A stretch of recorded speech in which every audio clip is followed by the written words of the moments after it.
Soccer Edition. Forgot the name of the show there for a second. This is your host, Mitch. I didn't forget my name. And as always, I'm here with Matheus, who you can't see from his little screen, but he is rocking the St. Pauli hoodie.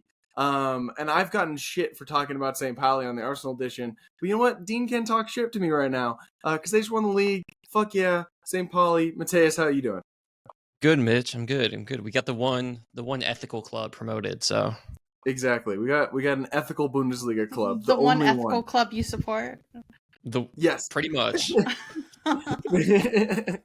Also with us, as always, is Emily. Hi, Emily. How are you? Hello. I'm doing great. It's sunny outside. It's warm. Have you also has enough time passed where you've also recovered from Arsenal? Or are you never going to recover? Because that's fair as well. I mean, I'll recover when we win the league. Mitch, how are you recovering? You're like, are you ever going to recover? Mitch is the one that needs to recover from all of his Arsenal and Colorado sports, the whole Kroenke family. Yeah, at least Gotham won. I maybe had one of the worst sports weekends you could possibly have Truly. as a fan. Arsenal failed to win the league. The Rapids lost in a rivalry game. The Avs crashed out of the playoffs. It was not a good weekend for Colorado sports or for me specifically. But you know what? We're recording a podcast anyway because I'm not a coward. All right. He's beating the allegations. I guess there's coward allegations now. Okay, let's get into the pod. 2 U.S. Soccer rosters dropped in the last few days. The U.S. men's national team dropped the roster for Copa America preliminary roster. So it's a little bit bigger than the actual roster will be for Copa America. There's a couple surprises here and there. I feel like most surprises can be chalked up to they will probably be on the other big squad announcement for the summer, which is the Olympics. But Matheus, I want to throw to you. Is there any players in particular that you think were unfairly left off the roster, or you think it's weird that they are on the roster, or any surprises about this original roster for Copa? Yeah. So I think the 2 surprise inclusions would be Shaq Moore and Timothy Tillman. Mm-hmm. Shaq Moore should not be in this roster. Okay. No, Greg is just Greg is just used to this guy. No disrespect to Shaq. Reliable player, fine. But he's not even the 5th best right back option in MLS, let alone the world. But he's a guy Greg knows and can call up in short notice. And obviously the injury to Dest requires someone to fill in that right back spot, right? And it's Scally and someone else. I think I was kind of hoping, and still am hoping, that it's Weah or McKennie or any number of options that don't traditionally play right back to fill in there. But Greg was saying that Shaq provides versatility because those guys can still rotate in and out. Fine, whatever. Shaq's not going to hurt you, right? He does an okay defensive job. I hope he never plays, but that's fine. Tim Tillman's having a great season in MLS. His brother's on the roster. Why not? I think we want a lot of our alternate sort of center midfield options that would have filled in that spot. That'd be Aiden Morris, Tanner Tessman, Gianluca Busio, any number of those guys. Those guys are all Olympic eligible, right? So they're going to be with the Olympics roster later on the summer. So I don't have an issue with bringing Tim Tillman at all. Fine inclusion.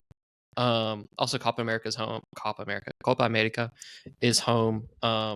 So not long flight for Tim Tillman. There's nobody, everyone else is pretty much who do you expect? Josh Sargent is on the roster right now. He's likely to be sent home because his ankle is still pretty fucked up, but bring him on the roster. I don't know. I'm not upset at anything about it here. I don't know if you had any thoughts, Mitch, about any burning exclusions. I think the one player that struck me when I looked at because a lot of times I'll look at these rosters and I'll be like, oh yeah, this looks good, and then I'll see people posting about certain players and I'm like, oh right, I forgot about them. Yeah, absolutely. But someone that came to my mind immediately when I looked at this roster was that there was no Austin Trusty. And despite the fact that he played for a historically bad Premier League team this year, he was one of the brighter spots, and I think is 100% deserving of at least being on the Copa team. Yeah. Granted, I've seen him linked to being one of the overage spots for the Olympics. Walker Zimmerman is another name that I saw linked with that. That's right. That's the rumor, is that we're bringing 2 overage center backs to the Olympics because the Olympic center back pool is pretty dicey, at least as relative to the rest of the roster. Like, there's some fine prospects in there. Jalen Neal's played for the full team before. There's Maxi Deitz, who plays for Greuther Fürth in the second Bundesliga, I believe. Like, great developmental prospects, but like center back's position where you want an overage player, right? Like a 21-year-old winger is more likely to be decent than a 21-year-old center back. So Zimmerman's definitely tipped to be on that team. I'm assuming Trusty will be as well, and that'll be a good foundation for the Olympic team, which has a pretty good shot to go far if they don't get steamrolled by France. So yeah, for sure.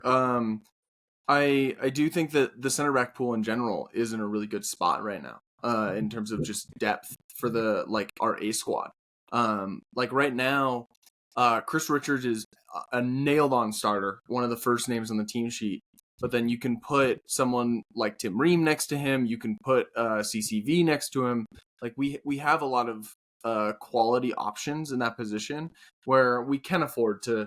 And it's maybe a little harsh on Austin Trusty, someone like him, but because I think that he is, I think he's someone that I would like to see next to Richards potentially long term at this current outlook for our center backs. But at the end of the day, it's not a massive deal that he's not on this roster. I mean, it's exciting. This team is exciting, and the hope is that we do great in Copa America. And so I think there was one other note that I had about the roster that was being reported on was Greg was saying that why am I blanking on his name? The guy who plays for Coventry. Haji. Haji, yes. That Haji Wright is listed more as a winger within this roster. And yeah, that's where he's been playing. That's where he's been playing for Coventry and been really good. I saw people surprised about that. And it's no, Haji's a winger now. He's definitely not one of our 9s that we're bringing on this roster. Yeah, I mean, for the youth teams forever ago, he's a forward, but he's been playing left wing for Coventry and Turkey. And I don't blame people for not watching those teams. Fair enough. Fair. So, all right. Well, let's move on to the other roster that was released today. And correct me if I'm wrong, Emily. I believe this is just for the friendly against South Korea here in Colorado, and is it for one other team as well? One other game? Yes, they might both be against Korea. I don't remember who we're playing, but okay, that's kind of smaller details. I'm very excited to go watch the women's national team for the first time when they come to Dick's Sporting Goods Park. And we got the roster today. The weirdest thing about this roster for me was that Crystal Dunn was listed as a forward. What are your thoughts on that? Is it because you're such a noob that you've only ever seen 100%. Crystal Dunn play left back? I will happily call myself out as a noob. But I've only seen her play midfield and defender. So, I was surprised to see her as a forward. I mean, on the wing, she'll play. Okay. She can play wing, in a 10 position, in a attacking midfield 8 position too. And she played for Emma Hayes at Chelsea for a season. So, and this is Emma's first roster. Mm-hmm. So she's in charge now. And I think you can kind of tell by, because I thought there was a lot more surprise here than the men's team that dropped. What are the biggest surprises that stood out to you? Yeah, so we have Hal Hirschfeld on the roster, who I think is not the Washington Spirit rookie that everyone expected to be on there. Croy Bethune, she is going to be with the team as a training player, but not on the roster. Yeah. And I kind of think maybe that Hirschfeld fits in a midfield profile that we've kind of been looking for, perhaps. And so that's maybe why that she fits more of a need instead of, like we really would like to have Croy Bethune on the roster. But at least she'll be there for Emma to see her. And I kind of feel like, I don't know. I hope you bring her. Anyway, and we have Corbin Albert there. Personally, I don't think that she's even shown anything like that special to warrant her continue being called up like with the baggage. I think we have a lot of other options too, but she'll be there. Sam Staub gets her first call up. People have been clamoring for this for a long time. And I think with Becky Sauerbrunn not looking a lot like herself this season, that this is at a really good time. Who else? Yeah, Crystal Donna's forward, not surprising to me. Lily Johannes gets called up again. She didn't get a cap last time.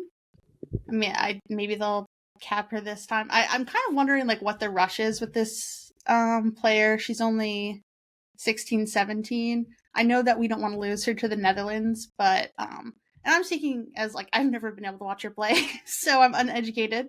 But I'm kind of wondering, like, I feel like there's time, so Emily, yeah, I can't believe you're not watching a lot of Ajax women. You're not watching them dedicating. Can you believe that? But there are people on Twitter who are like so certain that like I'm telling you. And I feel like that happens all the time, and then we see them play and it's like, all right. Kat Macario's back. And then I think the last thing is that Alex Morgan was included in the roster, and that's only she hasn't played in a few weeks because she was injured. And I think a lot of people were annoyed that she was on there instead of Lynn Williams, which I have to say I have kind of thought for a while that Lynn like probably wasn't going to make the Olympic roster, both because of the size of the roster, and you just have like all of these other options that I think other people would also agree that they would take instead of Lynn.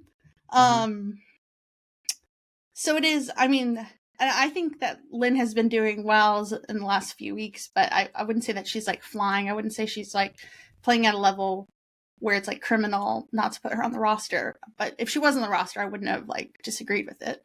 So Alex being there, it kind of makes me think that she's going to the Olympics, and this is just probably an important time for her to be there with Emma and like talk about the role that she's going to play. Yeah, so. I think that my opinion on Alex Morgan has taken like a full 180 since the World Cup. Matheus, were you about to say something about Alex Morgan or Lynn Williams? No, I had a question for Emily. Why so many friendlies? Like why this window? Why is this window a thing in the middle of the season? Well, because we haven't had. I'm like, when's the last time we played a game? It's been a long time. It's been a month and a half. It feels like a long time. I mean, I think they want to get as many games in as they can, considering Emma hasn't been able to be around. For sure, but is this a FIFA window where they're mandatorily supposed to be released? This is a FIFA window. No shit. Okay. Because there's Euro qualifiers going on too. Oh, that makes sense. Never mind. Yeah. I'll shut up now.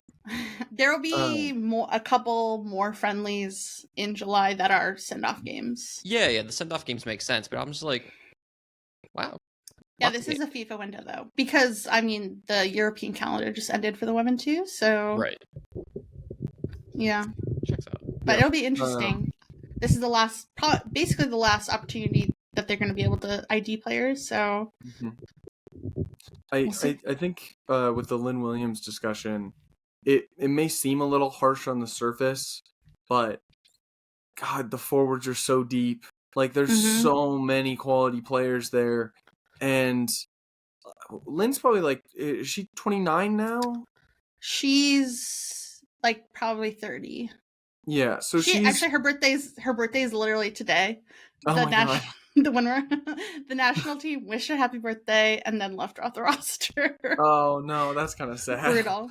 I mean, she obviously knew, but yeah, and like, look, Lynn Williams is a fantastic player. Like we know this. Obviously, you know it better than any of us because you are a diehard Gotham fan. But I don't blame any manager for leaving her necessarily off the roster when there's so much talent, especially young talent, in the attacking departments. And then when it comes to like bringing Alex Morgan and not bringing her, I mean, Alex is about to come back from injury. Like the club's like announced that all their players are coming back for next week. So she's gonna be fit for these games.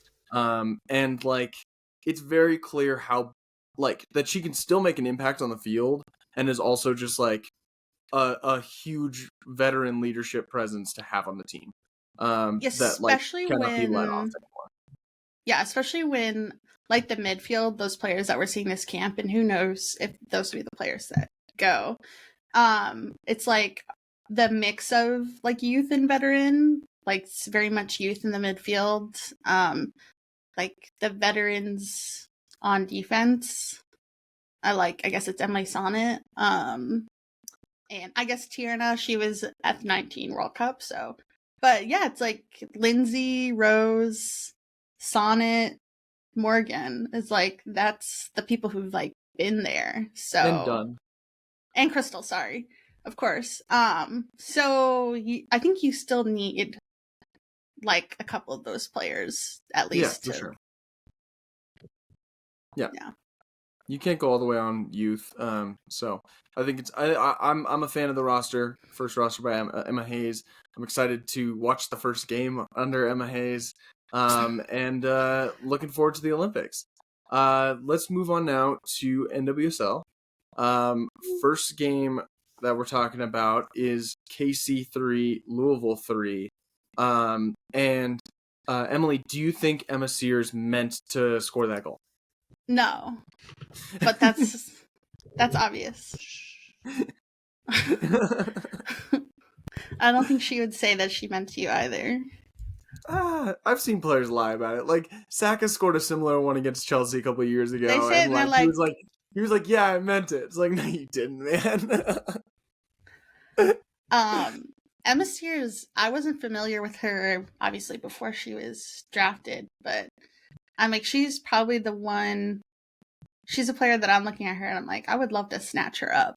For Gotham. We need another winger, as I've been saying.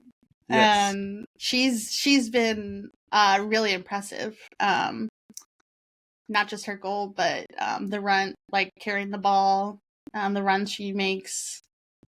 I like her game. Yeah, for sure. Louisville fought back in this game. I know you wanted to kind of talk about the dog that they are potentially having because they drew an away game against a really good team. So like this is a great result for Louisville.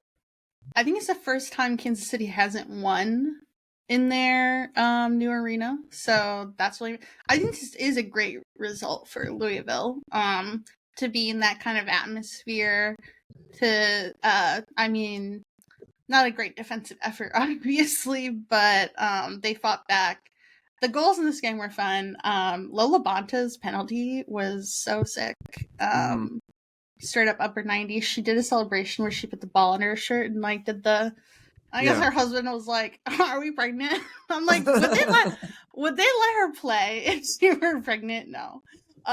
So, I mean, to be fair, that's a pretty common celebration when you're like announcing that you're pregnant. Yeah, their thing is like KC baby, so she did like the baby thing. So that was a play on that. Savannah DeMello's goal though to like equalize at the end was sick. Yeah.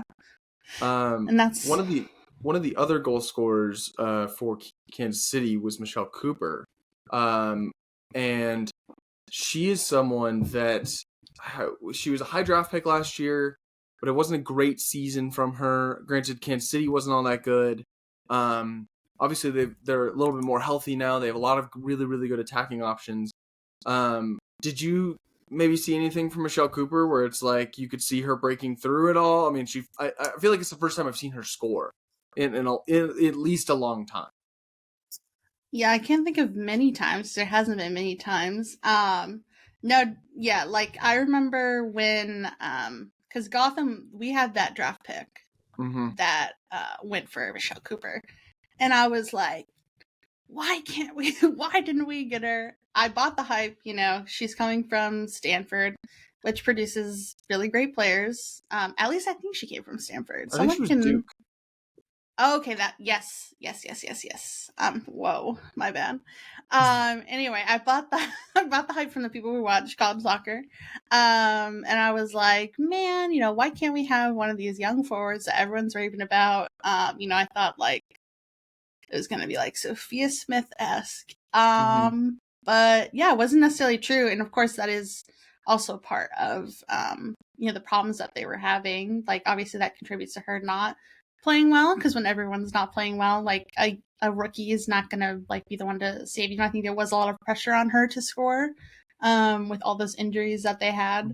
So I don't think that helped either. Yeah, I think this is positive from her. I think she was carrying an injury coming into the season too. So the more time that she gets, and it might be a little bit more limited, obviously, with the forwards that they have in Bia and Chewinga. But no, I think like as long as she's getting like consistent time, I think hope maybe we'll see her like turn a corner. It is really hard to come into this league like as a rookie. For sure. Well, hopefully it's the first of many more for let's move on now to Bay FC 2, San Diego 1. And my take about San Diego is I think they're the only team in NWSL that has a good away jersey. I really love the pink, the all pink rocks. I'm a big fan. Well, it's funny, like North Carolina has like a very similar one, oddly. Yeah, it's like a little bit more red, but like I think the thing I like about San Diego's is that it's not as clear that it's gradient like all the other ones are. Like my problem with the NWSL away jerseys is that they're all fucking gradient, and this one looks the least gradient, especially like while you're watching on TV. So I think that's why I like it the most. And also they did such a 180 on their brand in terms of jerseys from last season to this season. So I'm just like loving everything that they have. Color is nice, isn't it? Yeah, for sure. I am enjoying the Wave suffering a bit because of the suffer ball that they play. Especially in games that they really have no business losing. Like losing this game, you've got to really reflect on yourself. I mean, BFC played well. I think they played well in the second half. No, I like truly credit to them. And I think like the best opportunities for the Wave came off set pieces. That's where their goal came from. Like, but it was like basically they not being able to clear their lines, which we saw a couple times this weekend, like that happening, which is like the most frustrating thing to watch. I think as a supporter, is just like the players not being able to clear the ball from the box and it bobbling around. But I also think this is another occasion where the Wave came up across a team who needed a win for like the vibes and to like stay positive in themselves. Like they played the Rain a couple weeks ago and lost. And I guess the player for Bay that I want to highlight is Kiki Pickett, who is a player who got drafted by Kansas City. She appeared a lot for them, but that was in their another really bad season. Got traded to North Carolina, had a lot of injury problems. She did come from Stanford. And I have been a fan of hers. She has been an outside back mostly. They've been playing her at least the last 2 games. Albertine Montoya played her as a defensive midfielder, where obviously they have been trying to figure out that solution. And she was the reason for them winning, basically. She had a goal line clearance. She played, what was it? What did she do? She had sorry, I was looking at my notes. She had this really nice dribble out of pressure, and then played the pass for Camberos across the box, and Camberos scored. She also played the key pass into the box that initiated their winner. So I'm really happy that she is getting an opportunity and that she's like shown up for that opportunity. yeah, and I think this is really positive for Bay because they needed a win. And I'm glad they got one before Gotham comes to them on Friday night. Completely understandable. And they got it out their system. They got it out their system. Yeah. They don't need another win. They don't need another one. But it's good for them trying to find stability in that midfield. For sure. And a bright light for the Wave is that they're getting a lot of their stars back in the coming weeks. So Gurmo they've is been back. ravaged by injuries. Yeah, whatever. Gurmo and Dahlkemper both played in this game. Sophia Jakobsen played in this game, so they're back. They're back to it. Alex Morgan, I think they play on Thursday night. A lot of early games this week because of, I think, the holiday weekend and then going into the international break. So, got it. Well, let's move on now to a game in which there was 6 goals in the first 35 minutes and then 0 after that. Oh my God. The Spirit came back, actually, to win 4-2 against Angel City. Trin Rodman brace, great performance from Washington. They are fucking flying. But wild first 35 minutes of this game. I'm my opinion is it wasn't really a great performance because it was just a defensive disaster class from both teams. The first goal, Angel City players were just standing there, Sar just dribbled around them. They were that emoji where the man's just kind of staying there. That people and this is actually crazy, and I didn't notice this at first, but Angel City's equalizing goal, it came off, there was a cross to the box, it was cleared, and then Spirit's defensive line was okay, let's push up, except for Boutel, who stops, and she picks something up off the ground. And I think it was her shin guard or a ponytail or something like that. But because she's picking something up, she keeps Le'Veon onside for when the ball's recycled, and then Le'Veon crosses it in, and it hits off Boutel and goes into the goal. She's locked in. No littering. No littering. No. Yeah, exactly. It was just I didn't notice that in the first replay, and so when someone pointed it out, I was like, that's actually clownery. That's an embarrassing way to concede.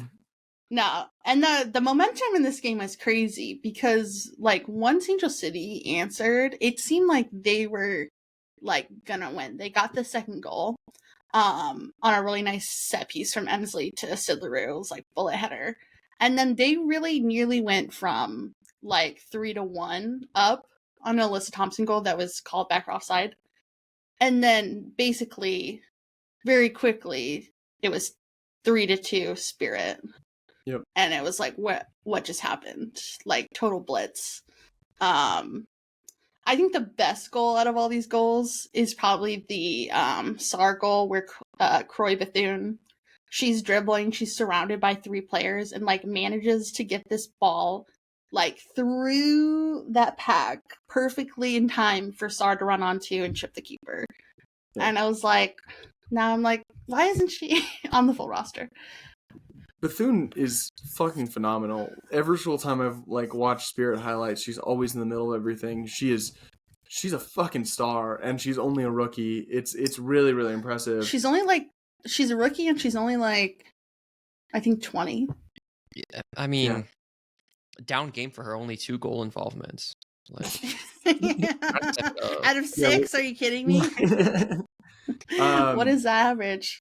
On the other side, there's a young player that was very touted last season that I feel the hype train has really kind of slammed on the brakes a little bit on Alyssa Thompson.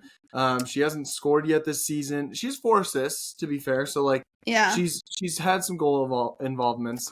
But I mean, granted, I want to preface this by saying she is 19 years old.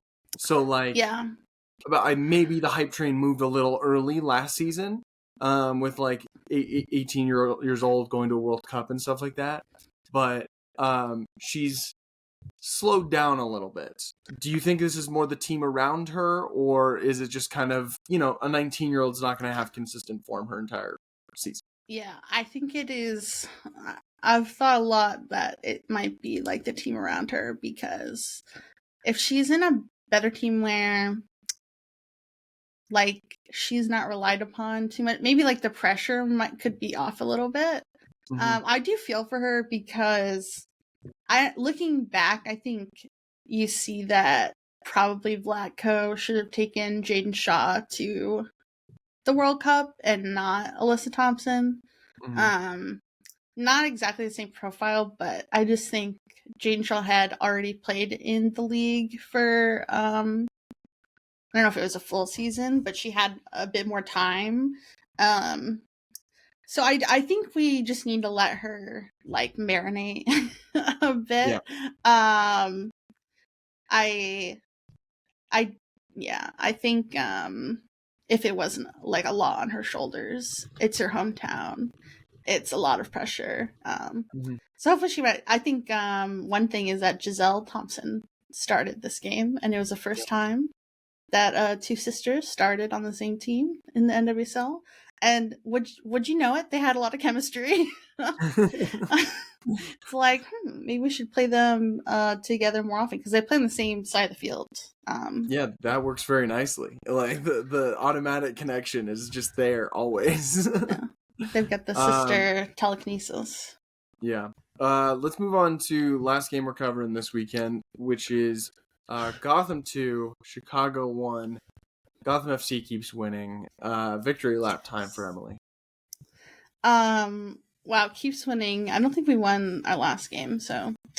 All right. Well, I'm just gonna stop saying declarative things about Gotham, because I feel like I did the same thing last week. Yeah, I'm like, stop giving us our flowers, because it's not true.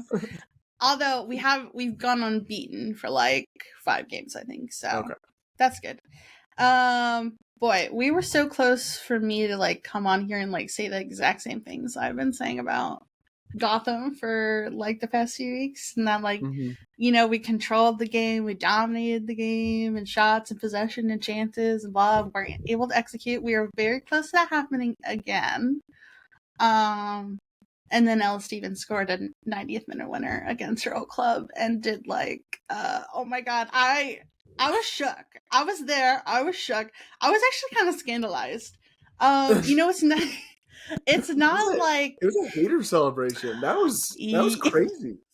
It's not like a thing really in the NWSL to like not celebrate against your old club, because there's so much turnover. Yeah, it's like, you know, everyone's doesn't really take it to heart. But I saw that celebration. She's like kissing the badge like a million times, and like, you know, with the fans. And I thought back to her when she signed with Gotham. She like, when she posted about it, she's like, I just want to thank Gotham for their belief in me. And she was a restricted free agent with Chicago. So whatever Gotham offered, Chicago could have offered and kept her. And obviously they did not. So she's kind of like, you didn't fucking believe in me. They fucking believed in me. Yeah. And she's been involved in the last 5 of 6 goals that we scored. And we've only scored 8 goals this season. So okay. I'm like, either she's assisted, scored, or she like shot it, rebounded, or, you know, she was the one who kind of like towed it over to Rose to equalize against Louisville. Like when she's been on the field, like we've scored those goals. And so I hope to see her on the starting 11 on Friday. But another huge thing happened in this game, and that was that Lynn Williams surpassed Sam Kerr as the all-time leading scorer in the NWSL. 79 goals. It was a really lovely goal as well. Jenna Neiswanger cross over to Astaire, who volleyed it back cross goal for Lynn to head it in. Very nice. And yeah, as we said, like Lynn, I think she deserves. So it's kind of like really hard with the timing of this happening and then getting left off the roster, because she deserves like all of the praise and plaudits that she's had. You know, she's like one of the most successful players that's, you know, been in this league for NWSL championships. So yeah, it's really tough timing. For sure. But another nice win for Gotham. Yeah, we're moving on up. Before we move on to MLS, I want to take a stop in the hater corner of NWSL. That's where I live. Yeah. I want to let you shit on Utah real quick.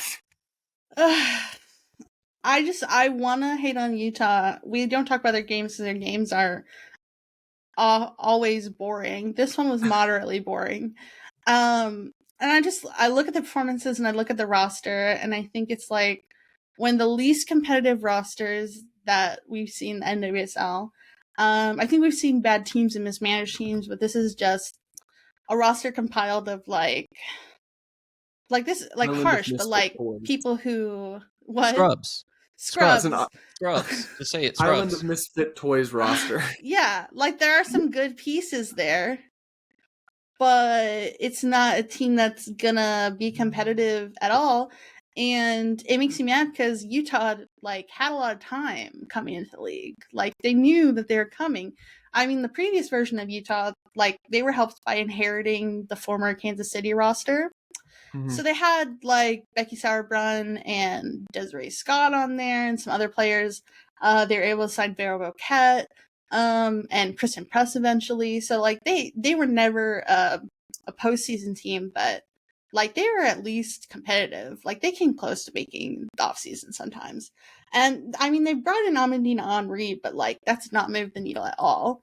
There's like no vision other than trying to snatch up all the former BYU players, which BYU is a good college soccer school, but nothing more. Yeah, Matheus. No, just be direct here. Is there anybody you're taking on Gotham besides Ali Settner and Henri?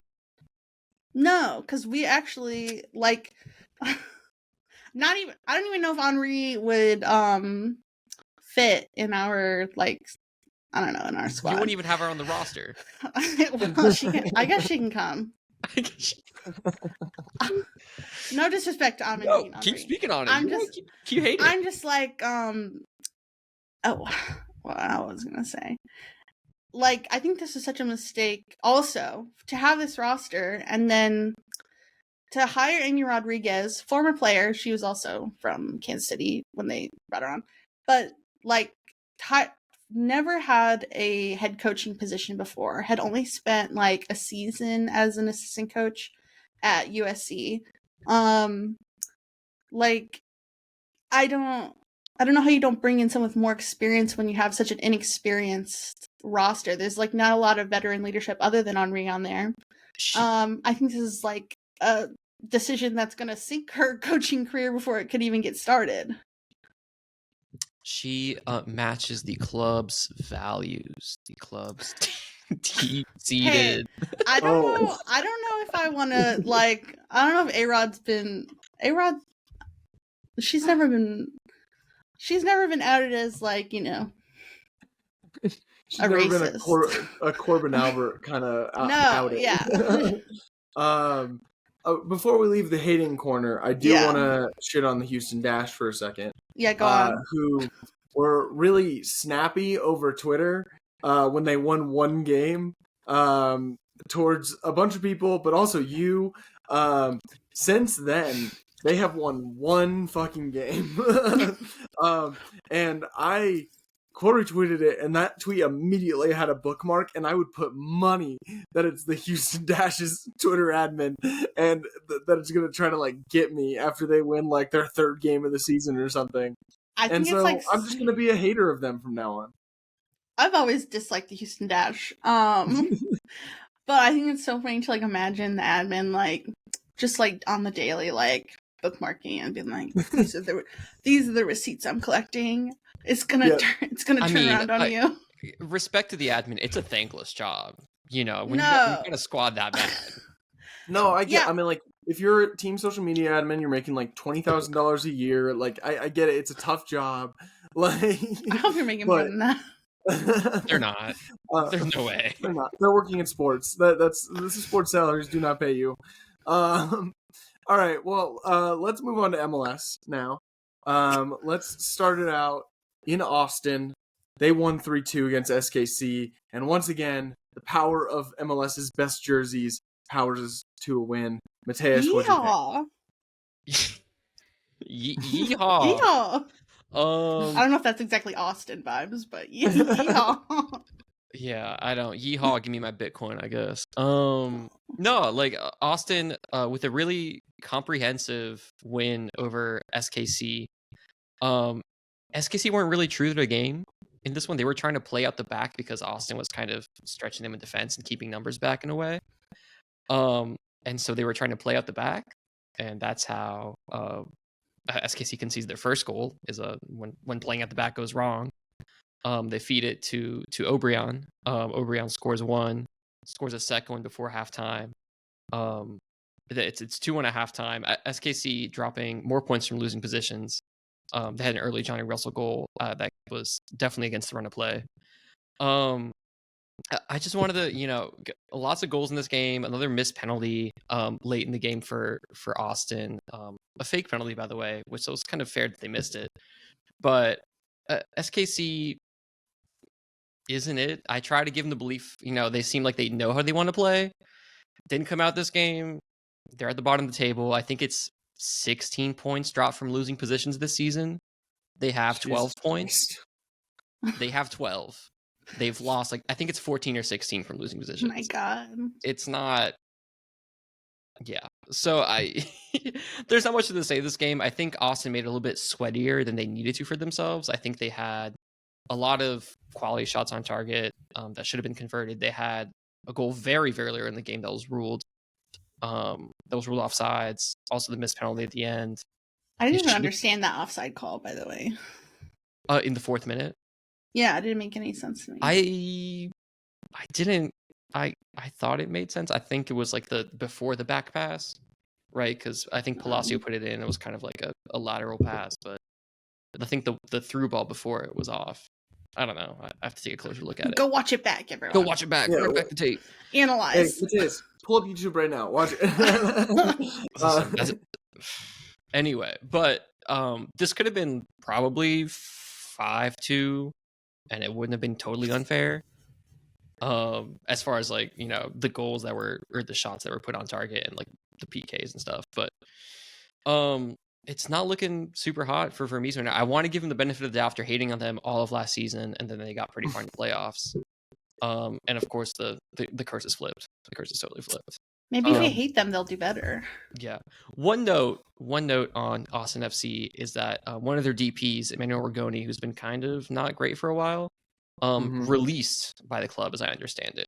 I don't know if that's confirmed or not. So when I saw that, I was like, oh, you can release designated players? Interesting. I would like to do that. You got to keep paying them. Oh, yeah. That sucks. Well, I guess that's a good segue into the Rapids. We lost 5-3 today, or this weekend in the Rocky Mountain Cup.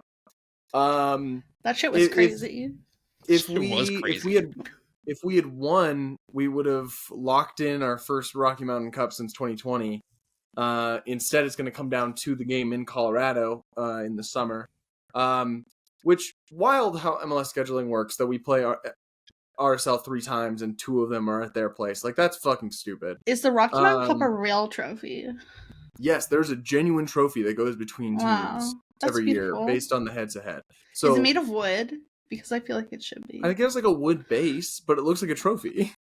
I think it should be carved of wood. I remember when I moved to Colorado, I had friends in California being like, oh, you're not gonna be able to swim in pools there. They only have lakes. We have metal here to make trophies. Hold on. Hold the phone. You're from California? I grew up when your in California. Whole personality is I'm from Denver? Okay. Relax. Sorry. I moved to Colorado before high school. I've lived here for a significant amount of time. You became a person in Colorado. He's been an Arsenal fan longer than he's been a Colorado. That's accurate. Okay. That's accurate. Interesting. Respect. All right. Anyway, about the Rapids. Sorry. the lineup, I liked it because it's the same lineup that we've been rolling out, except Kevin Cabral wasn't in it. So I was a fan of that. The way we started this game, I was obviously a fan of. We went up 2-0. Cole Bassett scored a great goal, catching McMath off his line. Rafa scored another goal, his 8th of the season. I now fully think that we will buy him for the full $5 million now. I still think that might be a little much, but like he is fully it makes so much less sense to like try to like negotiate and potentially lose him for games or like try to get someone else to fill this position when he has clearly fits the role that we want out of a striker. He now has 8 goals. I think 4 of them are from open play, 4 of them are from penalties. But he's an excellent penalty taker. He's starting to finish these goal scoring opportunities. I'm liking what I'm seeing from Rafa Navarro. We go up 2-0. Zach Steffen fucks up for 2-1, and that was a pretty bad fumble by him. And Zach Steffen's been great so far this season. That was this was a bit of an uncharacteristic game from our backline in general. Like Moise Bombito had a very uncharacteristically bad game. He has a giveaway late in the game. It doesn't result in an RSL goal, but like it was a shaky game from the backline in general. It's RSL then ties it 2-2 before halftime. We get a scrappy goal from Jordi Mihalovic in the 55th to go up 3-2. And then I think Chris Armas fucks up a little bit because we park the bus. But like we parked like a Chris McCandless bus that like doesn't have wheels and like is just like really shitty. Because we conceded to implode and give up 3 goals in 10 minutes and lose 5-3 somehow. Not a great performance at the end of this game, to say the fucking least. But I think RSL showed their quality. Like they're a team that can truly hit you. Chicho Arango, who we talked about last week, like he is in the MVP candidate conversation right now with all the Miami boys for a reason. Like he has had a fucking excellent season. This RSL team is good. I think that the Rapids just like had a bit of like there was some nerviness, made some mistakes. I think parking the bus late in the game was a mistake because I don't think that's been a tactic that's worked well for this Rapids team. We work better when we're playing more on the front foot. Like in the Quakes game that I was at last weekend, it was like we were better when we were on the front foot. When we took a step back, like, oh, we're up 2-0, that's when we start making those errors. That's when we start conceding. And so I think this is just a game we've got to learn from. Win the Rocky Mountain Cup when they're back here in Colorado, and move on from it. You know, I still think we're a playoff team. I'm not. It's not the end of the world, but tough loss from the Rapids. Let's move on now to another one of our teams losing.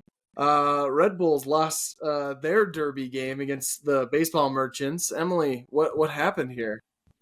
Oh, you know, you win some, you lose some. We lost this one. I think that why are we playing at a baseball stadium when we could have been playing at Red Bull Arena? They shouldn't play any of their matches against each other at Citi Field or Yankee Stadium. Because, like, what is the fucking point of that? The fans don't go to Jersey, okay? They used to play games at Red Bull Arena. Like they still play continental games there sometimes. Exactly. So that was all kind of fucked up. But I mean, City are on like a really good run. I think this is 6 wins out of the last 7 games. Yeah, what was the one that they lost? Was it to you? Yeah. Yeah. Wow. Colorado are they're so for real. I mean, first goal happens like within the first 5 minutes. They like break Red Bull's press out to Malachi Jones, who we talked about last week. He had another really good game. He plays it into Wolf, who honestly showed like a lot of like composure to like cut it back, create some space for the shot, and it was a really nice goal. However, I do think like Red Bulls had a lot of opportunities and they were foiled by Manuel and Van Zier, who just made absolutely terrible decisions in the final third. Van Zier's terrible.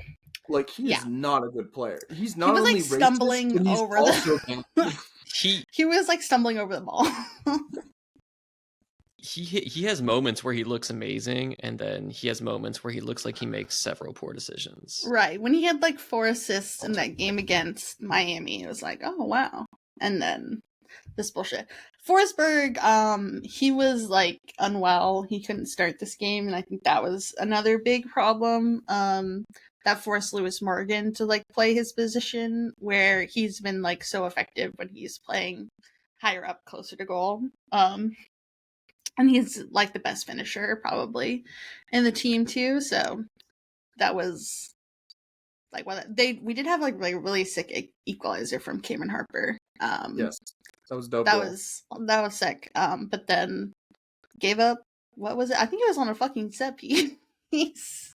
Or no, I think it was that guy. What's his name? Who like hasn't been able to score for City this all fucking year? Bakrar. Yeah, hasn't been able to score all year.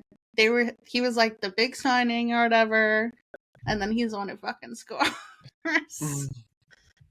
Yeah. He had like a very passionate celebration with Nick Cushing because he still believed in him. So good Nick Cushing's turning it around. I feel I gotta feel bad for it because this feels.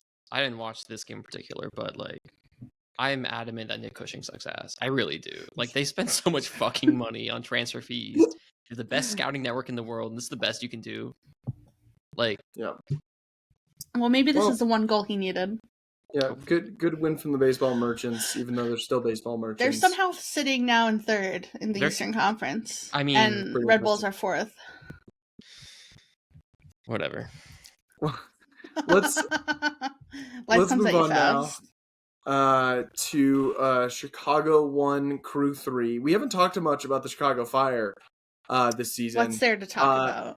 And yeah, it's been mostly because they're bad. In our like prediction episode said that like, ooh, maybe they'll be a dark horse. Nah, they've sucked. Shaqiri's been fucking terrible. He was benched for this game. Kuipers hasn't really hit the ground running at all. The record signing. Granted, I don't know if he's getting much service because Shaqiri's bad and Gutierrez isn't like the best creator in the league. But Matheus, what do you think about this win from the Crew? I mean, so the thing with this game is that Chicago Fire did not suck for the first half. They really didn't. They were able to control things, I would say. Like they played Columbus straight up. Like they weren't like defending super hard. They created some chances, all of which Kuiper scuffed. Notably one they hit right at the ground into the Schulte's arms from like 5 yards away, totally unmarked.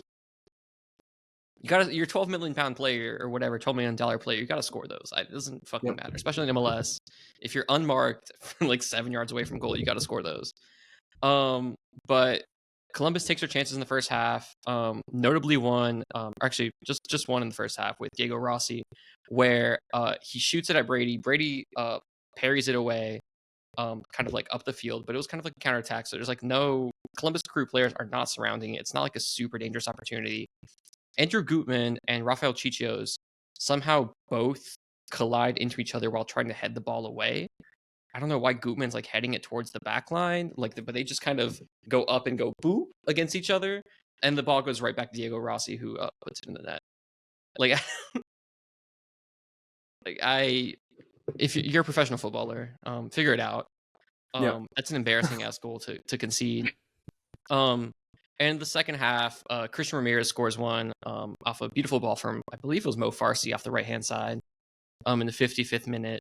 And after that, it was pretty straight plain sailing for Columbus. They get Chicago gets a consolation 85th minute. Then Columbus comes back with Jason Russell-Rowe and fishes another one.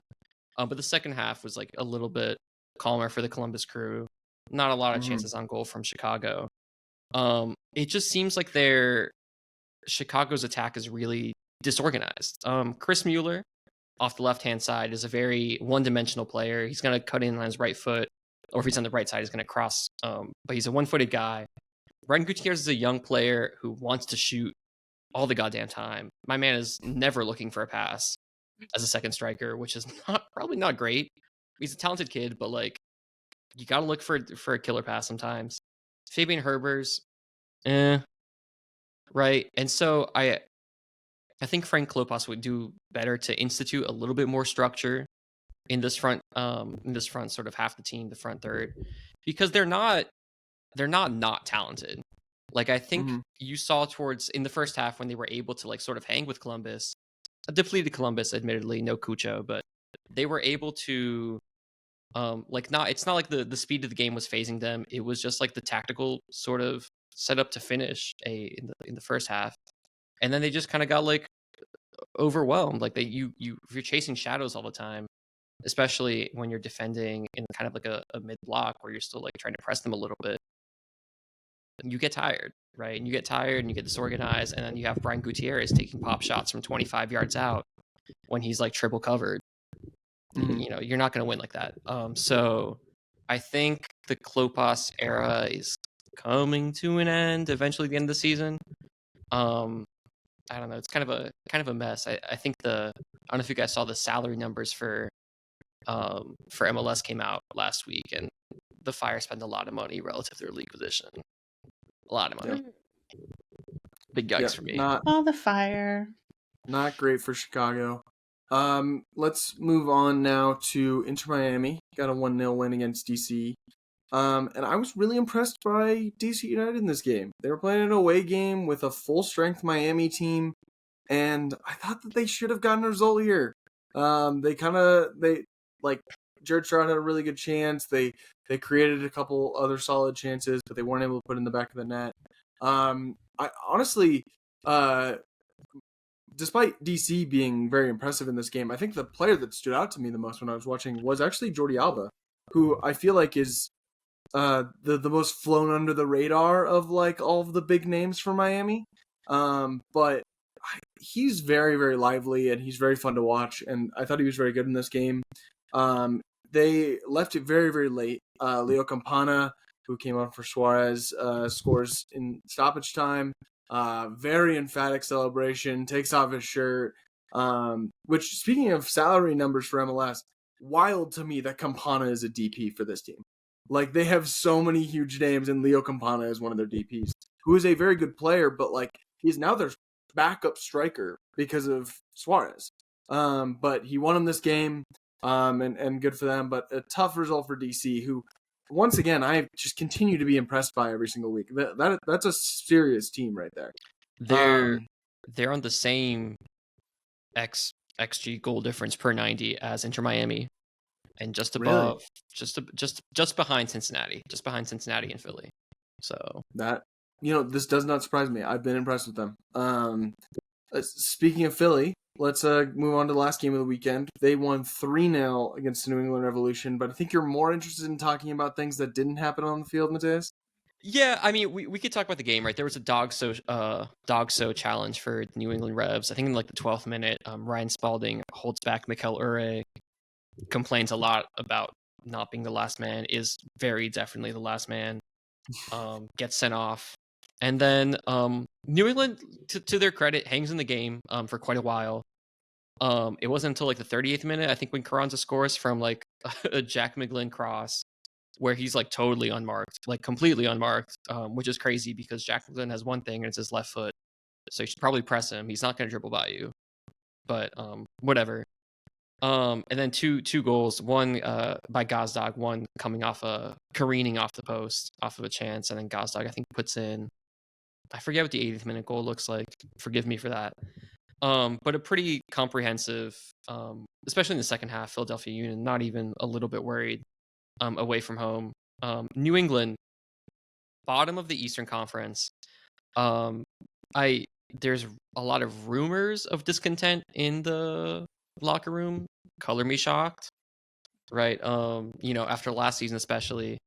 Caleb Porter was asked by, I think, like a student journalist, like not even an adult, like a fully kid journalist, I love that.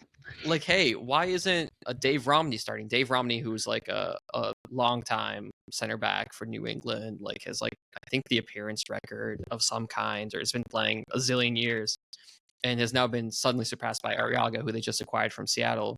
And he was just like, why are you asking me? He's not playing good enough. Are you questioning my ability to manage this club? You can't question my ability like that. Like, you can't. And like, this kid is like, no, I'm just wondering why Dave isn't starting. He's like, I would I'm have out of here. cried. Fuck you. I would have cried. Like, it's just- Like, I'm sorry. and like just utterly fucking ridiculous from this like an asshole move. There's no other way to put it. Like an asshole move. And then there's rumors that like Nick Lima and Mark Anthony Kaye were fighting him in the dressing room after this game. Then Mark Anthony Kaye was like, that didn't happen on Twitter, like publicly, like don't smear me like that. But it's not really a good look. They're not playing their best players. It doesn't. Nothing looks right. They're fighting. Like, granted, the first half they put up a fight after going down 10 men. A lot of effort, a hard shift, but like we're clearly gassed by the 60th minute. Fair enough when you're down to 10 men, but you have 7 points, dude. You have 7 points. You're rock bottom of the East. You're supposed to be a coach that's supposed to like settle things down, right? You're like the veteran MLS coach. You can't have your team get away from you like this. It feels like if he hasn't lost the locker room, it'll be lost very soon. Mhm. And it's incumbent on the Revs organization to replace that. And if there's one organization that's not capable of that right now, it's probably them. So we'll see. I was gonna say, it Yep. sounds like he's lost the locker room. Like, Yeah, I mean, well, I don't know. It seems like the GM has lost the coach, has lost the locker room. yeah. It's a mess. They lost Bruce Arena for like weird reasons, and then it's just been implosions ever since in New England. Tough look for them, but fun little week of MLS and NWSL. Thank you all so much for listening, and you guys know what to say. Peace. Take your shirt off. Take your shirt off.